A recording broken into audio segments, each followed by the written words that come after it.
প্রিয় নেত্রী দেশনেত্রী বিএনপি চেয়ারপারসন বেগম খালেদা যে এখনও শঙ্কামুক্ত নন, যাকে বলা যায় এখনও বলা যায় যে আউট অফ ডেঞ্জার বলা যাচ্ছে না, মানে এখনও মানে তার অবস্থা সংকটাপন্ন বলা যায়। তাকে ইতিমধ্যে বেগম খালেদা জিয়াকে এখন আমি উপর থেকে দেখে আসলাম, তাকে ওটিতে নিয়েছে, তাকে এখন আবার তাকে পরীক্ষা করা হচ্ছে, তার ডাক্তাররা নিয়ে গেছেন ওটিতে। আমরা আশা করছি, দোয়া করছি যে দ্রুতই তিনি হয়তো সুস্থ হয়ে ফিরবেন। তার এই অসুস্থতা পুরা জাতি উৎকণ্ঠা উদ্বেগের মধ্যে রয়েছে। আমাদের সারা দেশে গতকালকে আমরা আমাদের প্রিয় নেত্রীর জন্য আমরা মহান রাব্বুল আলামিনের কাছে দোয়া মাহফিল করেছি এবং দোয়া করেছি আল্লাহ তাআলা তাকে যেন দ্রুত তার এই অসুস্থতাকে সুস্থ করে আমাদের মধ্যে ফিরিয়ে আনেন। তো ইতিমধ্যে তার অবস্থা এখনও মানে স্থিতিশীল যাকে বলে সেই অবস্থায় ফিরে এখন আসেনি। তো আসার জন্য ডাক্তাররা, আমাদের যারা দায়িত্বপ্রাপ্ত ডাক্তার রয়েছেন এবং আমাদের মেডিকেল বোর্ডও করা হচ্ছে, যে মেডিকেল বোর্ড এবং ডাক্তাররা মানে তার জন্য মানে সর্বশেষ চেষ্টা আর কি, তাকে স্বাভাবিক পর্যায়ে ফিরে আনার জন্য সর্বোচ্চ চেষ্টা ওনারা করছেন।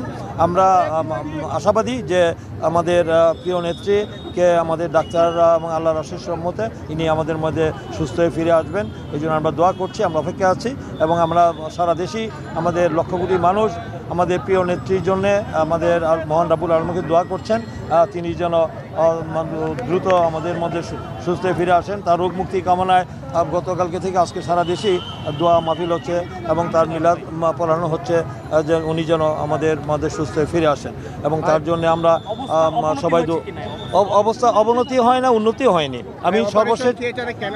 আমি সর্বশেষ ডাক্তারের যেখানে ছিলেন আর কি, ওদেরকে জিজ্ঞেস করেছিলাম, বললো যে যেহেতু তার অবস্থা অপরিবর্তিত রয়েছে, উন্নতি হয়নি, অবনতি হয়নি, এবং তাকে বোধহয় ইয়েতে নিয়েছেন, ওটিতে নিয়েছেন, ওখানে বোধহয় তার পরীক্ষা নিরীক্ষা করে দেখছেন আর কি যে তার অবস্থার কতটুকু উন্নত করা যায়, আর নিবিড় ভাবে তার যে সমস্যাগুলি রয়েছে, জটিলতাগুলো রয়েছে, তার উত্তরণের করার জন্যে সর্বশেষ চেষ্টা আমাদের ডাক্তাররা করছেন আর কি, মেডিকেল বোর্ড বসে। আমরা এখন এই মুহূর্তে সব কিছু বলতে পারছি না, মানে হয়তো মানে ডাক্তাররা মানে আরও ডিটেল বলতে পারবেন তার মানে সর্বশেষ মানে লেটেস্ট পজিশনটা কী। আমরা এইমাত্র বোর্ড থেকে আমি দেখে আসলাম, তো ওনারা বললেন যে এখনও কিছু বলা যাচ্ছে না, মানে কখন উন্নতি হবে। তারা আশাবাদী, তারা বললেন যে আমরা চেষ্টা করছি, আমরা আশা করি উন্নতি হবে এবং উনি হয়তো ইমপ্রুভ করবে। না, এই ধরনের কথা কোনো আলোচনা হচ্ছে না, কিন্তু আমাদের মেডিকেল বোর্ড বসে সিদ্ধান্ত নেবেন আর কি। আমাদের যারা আমাদের ডাক্তার আমাদের আছেন, জাহিদ ভাই আছেন, তারপরে আমাদের আছেন, আমাদের সিদ্দিকী সাহেব আছেন, সিদ্দিকী সাহেব আছেন, রফিক সাহেব আছেন, আমাদের তারা বিষয়গুলি মানে আলোচনা করছেন। মেডিকেল বোর্ড বসে মানে কীভাবে মানে তার চিকিৎসাকে আরও মানে দ্রুত মানে তার অবস্থা ফিরে আনা যায়, মানে তার উন্নতি কীভাবে করা যায় এই চেষ্টা করছেন আর কি। তা আমরা একটা প্রশ্ন ছিল, আপনি বলছিলেন যে